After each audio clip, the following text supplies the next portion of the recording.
साथियों, अगर आपका भी एग्ज़ाम 2023 में फ़ौक़ानिया और मौलवी का होने वाला है तो हो जाइए आप सभी सावधान। जी हाँ, बिल्कुल, अगर होने वाला है तो आपको ये काम ज़रूर कर लेना है। अगर आप इस काम को नहीं करेंगे एग्ज़ाम हॉल में जा कर के, तो आपका जो रिज़ल्ट है, मार्कशीट है, जिस दिन आपका रिज़ल्ट दिखाएगा उस दिन आपका रिज़ल्ट पेंडिंग हो जाएगा। पेंडिंग होने का मतलब है कि कोई काम का और कोई लायक का नहीं रहेगा। तो अज़ीज़ साथियों, आप देखेंगे इस वीडियो में हम पूरी चीज़ों को आपको अच्छे तरीके से समझा देंगे ताकि आप एक भी गलतियाँ ना करेंगे।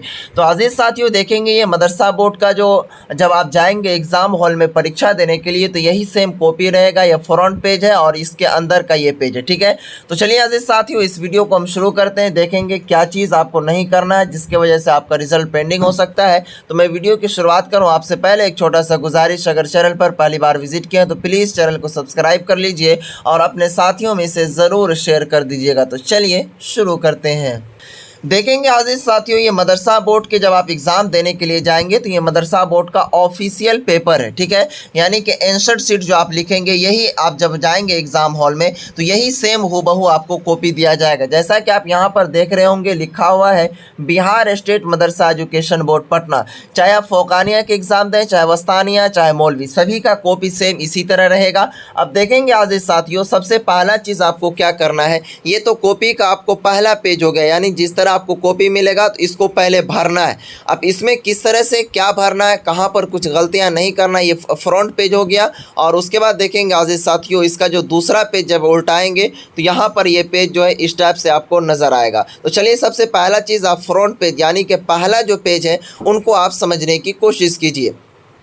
तो देखेंगे अज़ीज़ साथियों, जैसा कि यहाँ पर देख रहे हैं लिखा हुआ है कि बिहार स्टेट मदरसा एजुकेशन बोर्ड पटना इम्तिहान 20 लिखा हुआ दर्जा बराए वस्तानिया, ठीक है। तो अब यहाँ पर क्या करना, आपको ये जो 20 लिखा हुआ अज़ीज़ साथियों, यही 20 के बगल में यहाँ पर आपको 23 लिखना है, ठीक है। सिर्फ 23 लिख देना, उर्दू में ही लिखना है। जिस तरह ये 20 लिखा हुआ तो इसके बगल में आप 23 दे देंगे, क्योंकि आपका एग्ज़ाम जो है 2023 में हो रहा है। तो यहाँ पर क्या हो जाएगा, इम्तिहान सन 2023 दर्जा बराए। अगर आपका एग्ज़ाम मौलवी का रहेगा तो ख़ुद ब खुद वहाँ पर लिखा रहेगा मौलवी, अगर फ़ौक़ानिया का रहेगा तो ख़ुद ब खुद वहाँ पर फ़ौक़ानिया लिखा रहेगा, अगर वस्तानिया का रहेगा तो वस्तानिया लिखा रहेगा, ठीक है। तो यहाँ पर इस चीज़ को आप समझ लीजिए। उसके बाद देखेंगे यहाँ पर क्लास वस्तानिया लिखा हुआ है तो आपका वहाँ पर क्लास फ़ौक़ानिया या फिर मौलवी लिखा हुआ रहेगा। अब आते हैं अज़ीज़ साथियों, यहाँ पर देखिए रोल नंबर मार्क कोड। अब यहाँ पर बहुत सारे बच्चों का कन्फ्यूज़न और दिक्कत हो जाता है कि जो रोल नंबर और मार्क कोड इसका क्या मतलब होता है।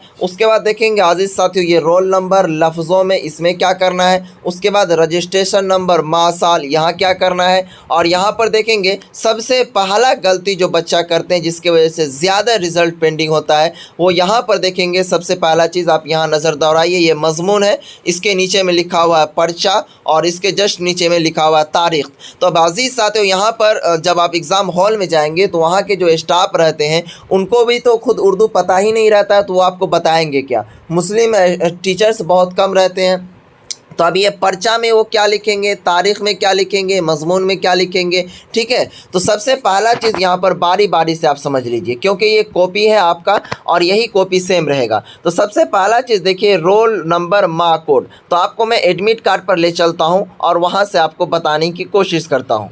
देखेंगे अज़ीज़ साथियों, ये फ़ौक़ानिया का एडमिट कार्ड है, ठीक है। तो जहाँ पर लिखा हुआ था रोल नंबर मार्क कोड, तो देखेंगे यहाँ पर सबसे पहला चीज़ समझ लीजिए रोल विथ कोड लिखा हुआ है। तो यहाँ पर नज़र दौड़ाएंगे तो आपका जब एडमिट कार्ड आएगा तो उसमें इसी तरह लिखा रहेगा रोल विथ कोड। तो इसी को कहते हैं रोल नंबर मार्क कोड। तो यहाँ पर देखिए क्या लिखा हुआ है रोल नंबर मार्क कोड में GAY 00482। तो यहाँ पर ये जो है GAY ये हो गया आपका रोल कोड और 00482 ये हो गया आपका रोल नंबर। तो ये जो चीज़ है यहाँ पर आपको कहाँ लिखना है, तो इस यहाँ पर देखेंगे जिस तरह यहाँ लिखा हुआ है रोल नंबर मार्क कोड, तो यहाँ पर क्या लिखना है, जिस तरह लिखा हुआ था उसमें GAY इस तरह लिखेंगे और उसके बाद कितना था 00284, ठीक है। तो इस तरह आपको लिखना है, ठीक है। इस पर नहीं आने दीजिएगा, मैं समझा रहा हूँ इसीलिए छोटा छोटा में करके आपको लिखना है। उसके बाद जब आएंगे अज़ीज़ साथियों तो कह रहा है कि रोल नंबर लफ्ज़ों में, यानी जिस तरह हिंदी में होता है कि अक्षरों में और शब्दों में लिखिए, तो यहाँ पर आपको रोल नंबर लफ्ज़ों में लिखना है। जैसे यहाँ पर रोल नंबर था 00284, तो आपको यहाँ पर लिखना है 00 नहीं लिखना है, केवल आपको लिख देना है इस तरह करके 2 उसके बाद 100 इस तरह लिखेंगे। उसके बाद यहाँ भी वही चीज़ का लिखने के लिए 84 इस तरह करके आपको लिखना है।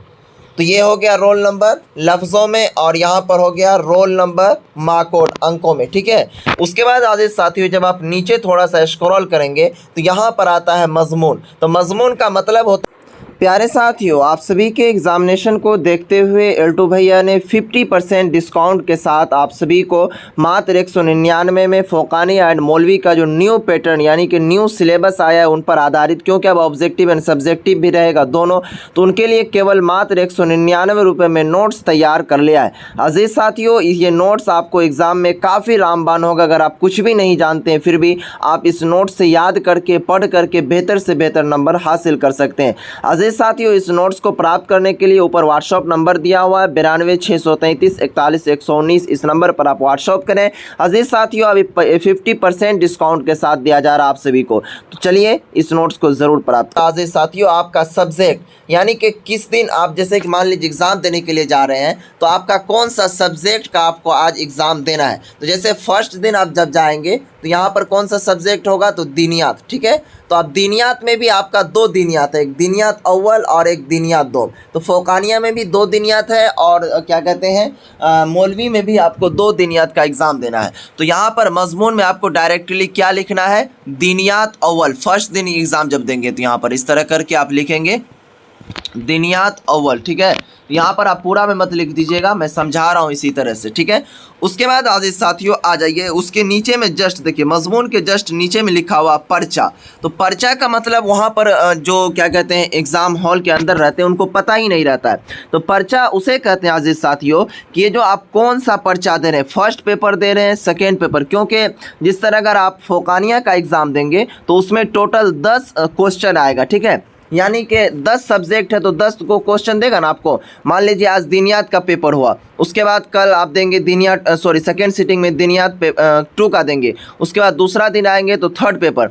तो इस तरह करके पेपर की गिनतियां होती है। तो मान लीजिए पहला दिन जो आपका एग्ज़ाम होगा वो कौन सा पेपर होगा, तो पेपर फर्स्ट। तो यहाँ पर आपको लिखना पर्चा जैसे लिखा हुआ है तो 1 लिख देंगे, उसके बाद यहाँ पर ST दे देंगे, तो ये हो गया फर्स्ट। या नहीं तो आप उर्दू में भी लिख सकते हैं पर्चा अव्वल इस तरह करके, ठीक है।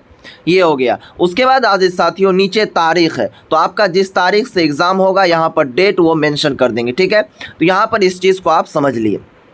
उसके बाद आ जाइए आज़िज़ साथियों यहाँ पर देखेंगे कॉपियों की हिदायत दी गई है कि आपको किस टाइप से कैसे क्या लिखना है। हिदायत का मतलब होता है आज़िज़ साथियों आपको इंस्ट्रक्शन दिया गया, लिखा हुआ है कि कॉपी पर सफ़हात की है, ठीक है।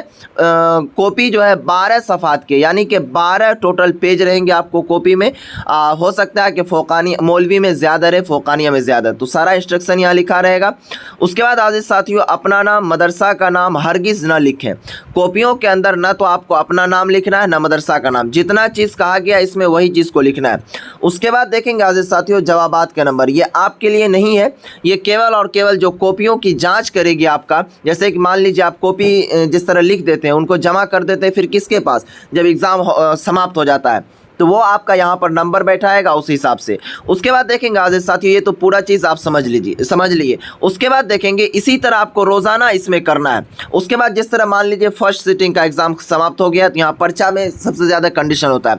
सेकेंड सिटिंग में आपका दीनियात अव्वल का एग्ज़ाम, दीनियात दोम का एग्ज़ाम होगा, तो वहाँ पर जो पर्चा क्या लिखेंगे आप, या तो 2 और ND करके लिख देंगे यानी सेकेंड, या नहीं तो आप इस तरह करके लिख देंगे दोम, यानी कि ये मेरा दूसरा पर्चा है। फिर तीसरा दिन आएंगे एग्ज़ाम देने के लिए तो फर्स्ट सिटिंग का एग्ज़ाम देंगे तो यहाँ पर इस तरह करके 4 दे करके TH यानी फोर्थ लिख देंगे, या नहीं तो चारुम लिख देंगे या फिर 4 लिख देंगे, ठीक है। ये मेरा पर्चा 4 है। तो इस तरह करके आप इसे समझे। उसके बाद आ जाइए आज़िज़ साथियों कि आपको कॉपी कहाँ से और कैसे लिखना है। तो जब जैसे ही वो पेज को उल्टाइएगा वो लिखने के बाद तो इस यहाँ पर लिखा हुआ रहेगा इस सफ़हा पर कुछ ना लिखें, यानी कि इस पेज पर जो आपको कुछ नहीं लिखना है, आपको जो आंसर देना है, सवाल का जवाब जो देना है वो कहाँ से देना है, इस पेपर से, यानी कि इस लाइन से जवाब देना है। तो उर्दू जो लिखना है आज़िज़ साथियों वो एक लाइन छोड़ के एक लाइन लिखना है। जैसा कि हमारे पास जो पेपर है तो अगर आपको एक दूसरा वीडियो में मैं बनाऊंगा कि किस टाइप से लिखना है वो सभी चीज़। तो यहाँ पर मान लीजिए जो सवाल है तो यहाँ पर इस तरह करके फर्स्ट लाइन में लिखेंगे जवाब, इस तरह करके लिखे। और यहाँ से लिखना स्टार्ट कर देंगे जवाब नंबर 1 इस टाइप से, ठीक है। अब जो भी जवाब है आपके उसको नीचे से यहाँ से लिखना शुरू कर दीजिए इस पेज में, उसके बाद आगे जाते रहिए। और उर्दू में जो कॉपी जो आपको मिलेगी अजीज साथियों, उसमें सबसे पहला चीज़ समझ लीजिए कि ये फर्स्ट पेपर इधर से हो गया। अब जब इसी पेज को आप पलटेंगे इस तरह करके, यानी कि ये पेज तो अभी हम ऐसे पलटे, अब इसी को इस तरह करके इधर बंद कर देंगे तो इधर कुछ नहीं लिखना, उसके लास्ट पेज में लिख देंगे कि जवाबात क्या कहते हैं दाहिने तरफ से दी गई है। लास्ट वाला पेज में लिख देंगे आप जवाब जो है दाहिने पेज, या फिर दाहिना लिख देंगे या फिर दायां लिख देंगे, ठीक है, दायां तरफ से दी गई है इस तरह करके, ठीक है, ताकि कॉपी चेक करने वाले को समझ में आ जाए कि किधर से बच्चों ने जवाब दिया है। तो अजीज साथियों ये काफ़ी इंपॉर्टेंट चीज़ है, इन सभी चीज़ को अगर आप नहीं समझेंगे, अब बच्चे क्या करते हैं पर्चा में कुछ गलत कर देते हैं जिसकी वजह से उनका रिजल्ट पेंडिंग हो जाएगा। और उसके बाद देखेंगे अजीज साथियों एक चीज़ मैं आपको समझाना भूल गया यहाँ पर कि रजिस्ट्रेशन नंबर माह साल। तो अब आपको जस्ट आपके एडमिट कार्ड पर ध्यान देना है, मैं बताता हूँ। तो फिर से मैं आ गया एडमिट कार्ड पर, आप देखेंगे रजिस्ट्रेशन नंबर माह साल। तो यहाँ पर देखेंगे अजीज साथियों रजिस्ट्रेशन नंबर माह साल का मतलब हो गया, यहाँ देखेंगे रजिस्ट्रेशन नंबर लिखा हुआ है और यहाँ पर देखेंगे इनका रजिस्ट्रेशन नंबर है 0852 क्या कहते हैं 393 और ये बटे दे करके 22 लिखा हुआ है। तो साल का मतलब हो गया कि आपने किस साल रजिस्ट्रेशन करवाया है, और ये जिसे लिखा हुआ रहेगा रजिस्ट्रेशन नंबर माह साल में इसी चीज़ को यहाँ पर पलट देना है। यहाँ पर सेम टू सेम हूबहू उसी तरह जितना था उस तरह लिख करके इस तरह करके और बटे में दे करके इस तरह 23 लिख देना, ठीक है। तो अजीज साथियों वीडियो देखने के लिए काफ़ी दिल से शुक्रिया आप सभी का, और आप सभी के लिए अजीज साथियों एल्टो भैया की ओर से नोट्स तैयार किया गया है, वेरी और काफ़ी इंपॉर्टेंट नोट्स है जो कि मात्र ओनली फॉर 199 रुपये में दिया जा रहा है। अजीज साथियों उस नोट्स को प्राप्त करने के लिए वो काफ़ी इंपॉर्टेंट और काफ़ी अहम साबित होगा आपके एग्जाम में। उस नोट्स को लेने के लिए आप इस नंबर पर कॉन्टैक्ट करेंगे, ये नंबर है 9263341119, ठीक है अजीज साथियों। इस नंबर पर आपको केवल व्हाट्सअप करना है, आप सभी को 199 का पेमेंट करेंगे, आपको नोट सेंड कर दिया जाएगा। चलिए अजीज साथियों फिर मिलते हैं नेक्स्ट वीडियो में, तब तक के लिए बाय बाय।